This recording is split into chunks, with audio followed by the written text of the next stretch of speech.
जय श्री कृष्ण दोस्तों। आज हम श्री कृष्ण और द्रौपदी की वो कहानी सुनाने जा रहे हैं। जब द्रौपदी ने हार मान ली तब श्री कृष्ण ने सबसे बड़ा चमत्कार किया था। कभी कभी जिंदगी हमें ऐसे मोड़ पर लाकर खड़ा कर देती है जहाँ न कोई अपना साथ देता है, न कोई रास्ता दिखाई देता है, और तब इंसान सिर्फ एक ही नाम लेता है, कृष्ण, भगवान श्री कृष्ण। हस्तिनापुर की सभा थी। भव्य दरबार सजा हुआ था। चारों ओर राजाओं योद्धाओं की भीड़ थी। बीच में बैठे थे दुर्योधन, चेहरे पे घमंड, और सामने खड़े हैं पांडव, सिर झुकाए हुए। आज उन्होंने सब कुछ हार दिया था, धन, राज, सम्मान, और अब द्रौपदी को भी दांव पे लगा दिया गया था। ये द्रौपदी का अपमान नहीं बल्कि अपमान की शुरुआत थी। दुर्योधन जोर से चिल्लाया, दुशासन! द्रौपदी को सभा में लिया। दुशासन क्रूर हंसी के साथ गया और कुछ ही पलों में द्रौपदी को बालों से पकड़कर घसीटते हुए सभा में लेकर आया। सभा में एकदम सन्नाटा छा गया था।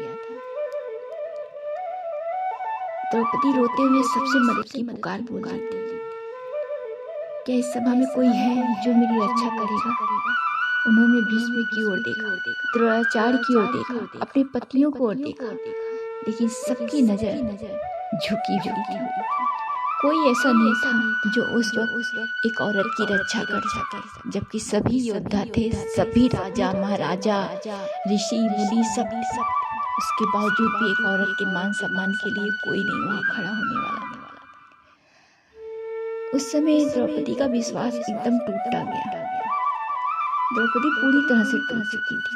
उन्होंने अपनी साड़ी को दोनों हाथों से पकड़ लिया और खुद को बचाने की कोशिश करने लगी, क्योंकि दुशासन उसकी साड़ी का चीर-हरण कर रहा था, लेकिन ताकत कम पड़ रही थी उससे। आखिरकार जब सब कुछ आंखों के सामने अपने आप का अपमान देखकर द्रौपदी को सिर्फ एक इंसान याद आया, वो है भगवान कृष्ण। उन्होंने अपने हाथ जोड़ लिए, आंख बंद की और पूरी शक्ति से पुकारा, हे कृष्ण, अब मैं खुद को आपके हवाले करती। मेरा मान सम्मान अपमान अब आपके हाथ में है। तभी कृष्ण की कृपा प्रकट हुई। दुशासन ने साड़ी खींचनी शुरू की, लेकिन खत्म ही नहीं हो रही थी। एक के बाद वस्त्र बढ़ता ही गया, और वो खींचे चला जा रहा था।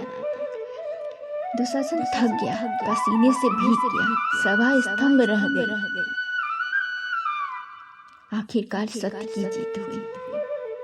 दुर्योधन का घमंड टूट गया। वो सब समझ गए कि जहाँ इंसान हार जाता है वहाँ भगवान की शक्ति शुरू होती है। कृष्ण कहते हैं, जब तक तुम खुद पर भरोसा करते हो तो मैं तुम्हें देखता हूँ, लेकिन जब तुम पूरी तरह से मुझ पर भरोसा कर लेते हो तब मैं चमत्कार करता हूँ। यही कारण था द्रौपदी को बचाने का, क्योंकि द्रौपदी ने अपने आप को पूरी तरह से निछावर कर दिया था कृष्ण का।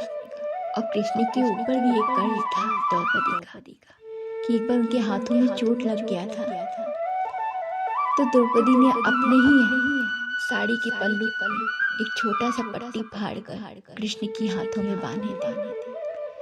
उतनी सी पट्टी कृष्ण ने कितनी बड़ी साड़ी बनाकर और उनकी लाज और इज्जत रखी थी। अगर आज आप भी परेशानी में हैं तो बस एक दिल से पुकारिए कृष्ण को और देखिए चमत्कार।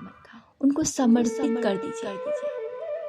आप कर तो सब लेंगे, लेकिन अगर जो चीज नहीं हो रहा है ना, वो भगवान के ऊपर छोड़कर खुद को उनको समर्पित कर दीजिए। देखिए कृष्ण कैसे। अगर आपको ये कहानी पसंद आई हो तो लाइक और सब्सक्राइब जरूर करें, और मेरे चैनल को सब्सक्राइब करना ना भूलें, और इसे शेयर करें ताकि और लोग भी ये कृष्ण की कहानी सुन पाए। अगर आपको कहानी अच्छी लगती हो तो प्लीज़ कमेंट में जय श्री कृष्ण लिखना ना भूलें। जय श्री कृष्ण।